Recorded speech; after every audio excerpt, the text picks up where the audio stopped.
Hello everyone, welcome to another video on Shadow War Armageddon. So continuing the series that we started yesterday, we're going to now have a look at the Ork Kill Team.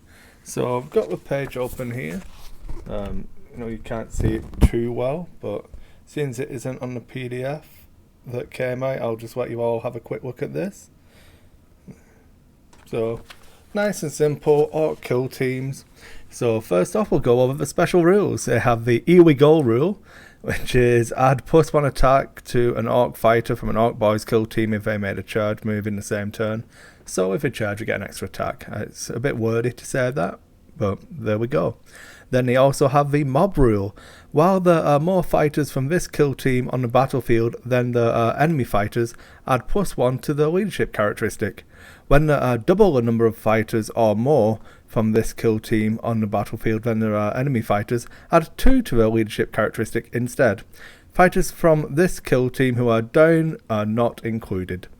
So we get boost to leadership and extra attacks on a charge, so good Orky rules, feels nice and flavourful. Then we have, for the leader, we have the boss knob, which is 160 points. I'm so childish. Knobs still amuse me.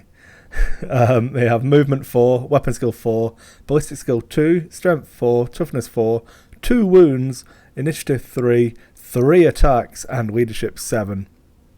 It has access to the Ork boys hand-to-hand weapons, pistols, basic weapons, grenades, and miscellaneous equipment. It costs 160 points, so a good amount cheaper than like the Space Marine Scout we talked about yesterday, and has good options for weapons and stuff. The Ork boys are the gangers or troops, and they cost 60 points to recruit. They have movement 4, weapon skill 4, ballistic skill 2, strength 3, toughness 4, 1 wound, initiative 2, 2 attacks, and leadership 7. The war gear they've got access to is hand-to-hand weapons, pistols, basic weapons, and grenades, and miscellaneous equipment. Then we have the youths, which takes me back to Gorkamorka more than it does Necromunda. They have the new recruit trait. They are 30 points to recruit. They have movement 4, weapon skill 3, ballistic skill 2, strength 3, toughness 4, 1 wound, initiative 2, 1 attack, and leadership 7.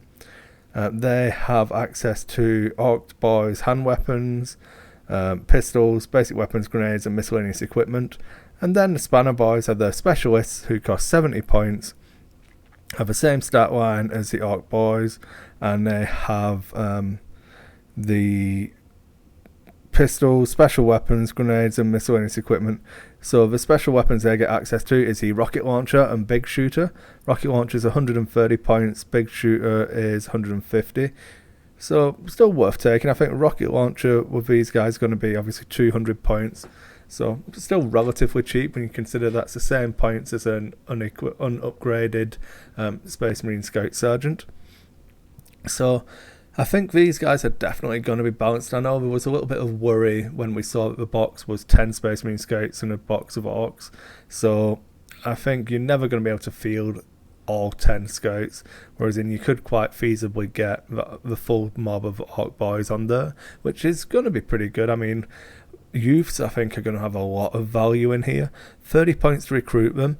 They lose 1 weapon skill, but they're still on a par with a guardsman at weapon skill 3, and they're still going to get +1 attack on the charge. You're probably going to have them double armed, so you're looking at rolling 3 dice, picking the highest. You should still get a good amount of value from these guys at 30 points per model. And then obviously a couple of boys and the knob and spanner boy in there. There's definitely a lot of work you can get done with them.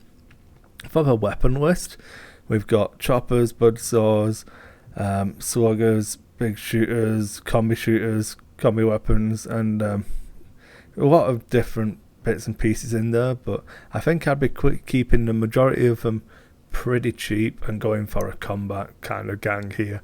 Definitely trying to get those youths into combat and get best value out of them. If you can get them progressed up those skill trees, they're really going to be your cheapest and most efficient way of maximising your use of teeth or points, I suppose.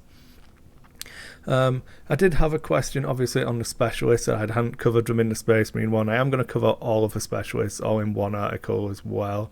So we'll cover those separately.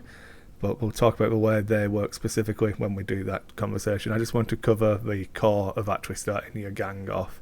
So thanks for watching, everyone, and I'll see you on the next one.